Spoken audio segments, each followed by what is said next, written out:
So this is an example of how I would treat this client with these symptoms associated with Parkinson's disease. I recently told anybody I would do a free evaluation of what I would do as an OT for them based on the information that they provide.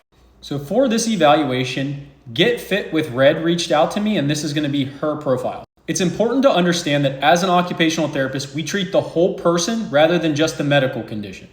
So this may come as a surprise to most of you, but exercise is my least concern for Red. She's very knowledgeable with exercise. She's currently a personal trainer, so she just needs to continue with what she's doing. Through a very strict morning routine, mindset training, nutrition and supplementation, this will optimize her performance and decrease motor and non-motor symptoms related to Parkinson's.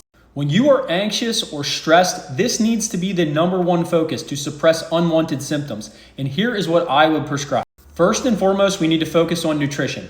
Most likely an anti-inflammatory diet. Your brain and gut demand it. So you got to cut sugar. We got to increase your hydration, increase fiber intake, and then also add some pro and prebiotics. An area that's not talked about enough is supplementation.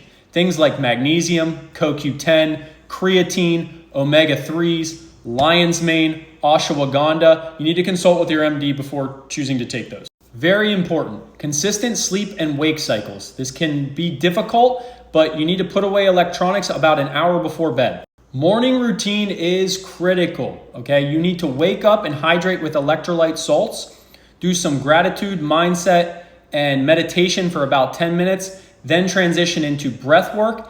And then lastly, you want to do forced aerobic cycling, but you could switch that off and on with some fast-paced walking occasionally. This is critical. You need to be doing this every single morning. I would recommend joining a class to attend once or twice a week to build camaraderie, Pilates, dance, anything like that you enjoy. Continue with the strength, balance, cognition, and mobility training daily.